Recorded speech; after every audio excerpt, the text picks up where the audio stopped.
Business organizations and labor unions have asked government to overhaul the unemployment insurance fund. It's been reported that the UIF has yet to pay about 87,000 people after they lost their jobs. Earlier, SABC spoke to UIF Commissioner Tebogo Marubing. We've been paying since 2020.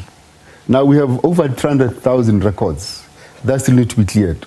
We've written to the companies and we said to the companies, please clear these records. It can be ID number incorrect, employment records not up to date. Most of the time it's also banking detail is not correct. And we've sent them back to companies. Companies have responded. We've processed and processed and processed. And after processing over several times, we're able to pay the 87,000 that they're making reference to. Yeah. And we've paid over 400 million. Now this is over and above us paying the 64.2 billion rands. So that means our numbers now are now going up to 64.6 billion rands that we've paid today. We've been accused that we are not paying. The 87,000 that they are using, that's the amount of people that we've paid recently. All right, let's speak about this story now and get reaction on what has been happening at the UIF. We speak to Tebogo Khaas, who is the Public Interest SA Chair, and they have, of course, been calling for a full-on investigation as to what exactly is going on at the fund. Remember, last week we spoke to the Minister of Labour and Employment, Thulas Nxesi, who says that the fund has done a lot of work when it comes to, making sure that its systems are improved, but also at the same time, the number of people that have been paid. And he was saying that placing it under administration is not going to be a solution. There's a lot that needs to be looked into here. So, Tebogo, thank you so much for your time this evening. Let's start firstly with whether or not you support the call for this fund to be placed under administration. Before I respond to that, with your indulgence, Bongiwe, if I may respond to some of the comments made by the Commissioner of the UIF. It is very disturbing that in the 21st century, you find that an employer, an insurer or unemployment insurer of last resort, that is the UIF, resorting to instances where they still rely on manual system to process claims by those from whom they've been collecting monies over the period they were working and contributing duly, so that when the day comes, on that rainy day, they'll be able to draw from those savings. And to be told that your bank accounts are not correct, your phone number or whatever else detail does, or ID number doesn't match, and yet monthly they've been able to deduct those monies and hand them over to the UIF, obviously via SARS, and yet they don't know who you are. And it is very befuddling that they don't make use of ITC systems, or ICT systems that they've invested in to ensure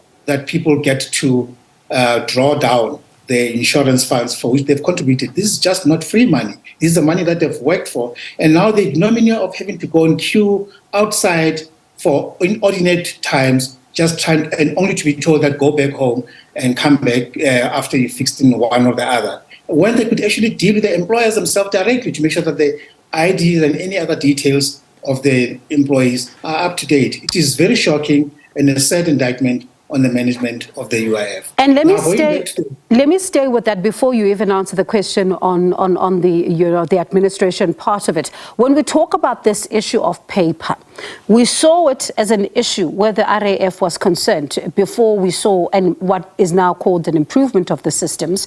We heard even in Parliament around the compensation fund and how this also is a serious issue. The UIF is now a serious issue. This paper system, let's talk about it. And why exactly is it not being dealt with once and for all? We're in 2023. Bongiwe, the cynic in me, and I trust that cynic tonight, believes that, where there's chaos, there's an opportunity for graft to actually flourish. So where there's chaos, it helps those who want to abuse the system for their own nefarious ends. So for as long as the system is not working, there are those who are able to take advantage of it to do manual access of funds that are meant to be directed to those who need them.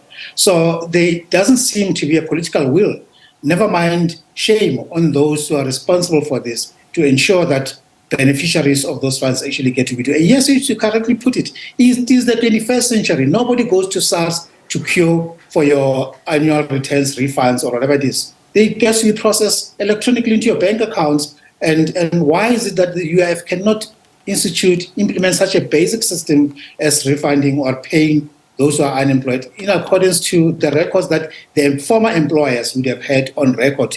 So it's really something that makes us lose faith in the current management of the UIF. And why those individuals are still at work, still, it's also a question that we want to believe the minister ought to answer to us, to say, you've got clouds hanging on those very same people who are so inept that they still run manual system and who have been embroiled in egregious corruption, still running the show.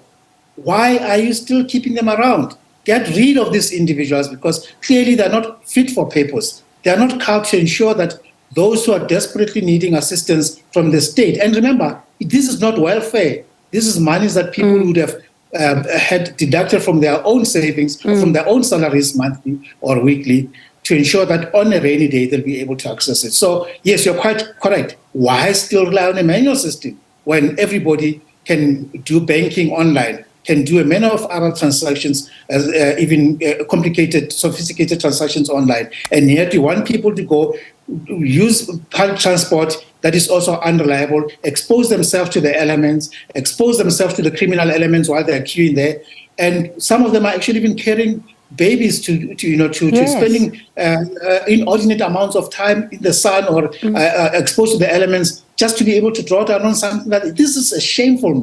These people ought to be resigning in shame. They don't need to be fired. They should be resigning in shame. Especially when you even hear that some mothers wait for over 2 years to be paid after they've given birth. And this is money that they had hoped was going to supplement some of their salaries. But as a final question then, let's go back to my first question. Does it then be placed under administration, particularly when you look at what has come out in that Sunday Times report about some of, what is said to be going on, these damning allegations?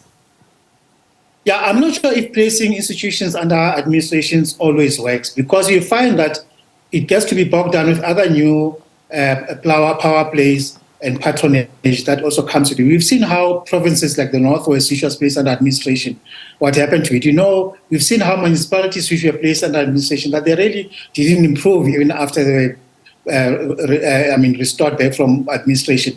Whether this would work with the UIF, the jury would be out. But certainly I do gravitate towards the call for it to be placed under administration. But should this be done, it should be done with the intention to ensure that we get astute individuals who will be able to make sure that they put the UIF on a sound footing, to ensure that the kind of rot that we've seen happen, the kind of rot that enables individuals with companies that are a few months old and with no VAT, registration, you can even imply that they probably don't even have a UIF registration to actually build the UIF to the tune of 5 billion. This is shameful of the highest order.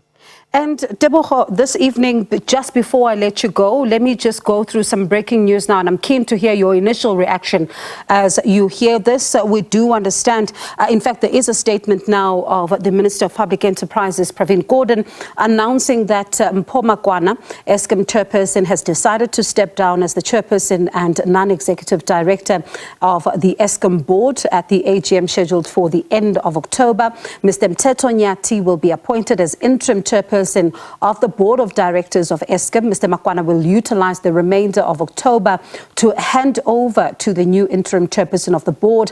And I'm quoting, "I'm grateful for the opportunity afforded me by the government of the Republic of South Africa to serve a second term as chairperson of the board of directors of Eskom," Mpho Makwana said, "and I wish Eskom and its people success and thank its committed stewards for the unstinting efforts to revive the utility. I thank the Minister for the positive, amicable manner upon which we conclude my tenure.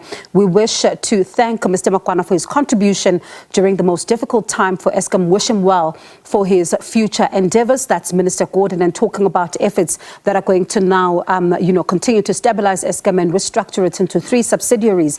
Generation, transmission and distribution remain on track, saying that as government, we are committed to ensuring that Eskom has the right skills, talent and experience to support our pursuit of a more secure energy future for South Africa. And this, of course, is what the Minister says. Your impressions as we hear this breaking news. South Africa owes a debt of gratitude for the service that the outgoing chairperson of Eskom, Mkomakwana, has provided in terms of his stewardship to the ailing and now actually seemingly stabilized entity. He has done a great deal of positive work at Eskom, where we've seen with his board that they've been able to stabilize what was otherwise a dysfunctional board before them. And there are some marked improvements. You and I will acknowledge that although it's not to the extent that we would have wished to, but there are green shoots that their work is paying dividends. We've seen how the load shedding levels have been reduced. I mean, we're currently on level 2, and the whole day we never had any load shedding. Steadily, it shows that there are benefits. There's a payback or reaping rewards of the effort that not only Mkomakwana had put, but also the team at Eskom, I'm talking here, including the executives who actually do the day-to-day operations. With regards to the appointment of Mr. Mteto Nyati, we couldn't be much more encouraged by that appointment. As you correctly put it, is an interim appointment. We hope that the meantime will make it permanent. Mr. Nyati has shown himself to be cut for this type of environment, which requires also steady hands, but also somebody with aptitude to be able to be agile enough to deal with the problems that are affecting Eskom from generation, distribution, and transmission.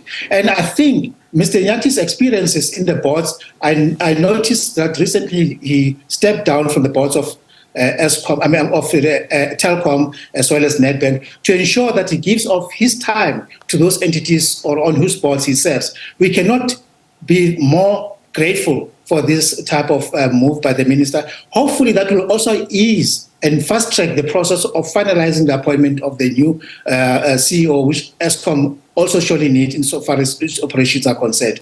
In that regard, we have absolute faith in the stewardship of the incoming interim chairpersonship of Mr. Mteto Nyati, who I believe will be cut for this type of environment.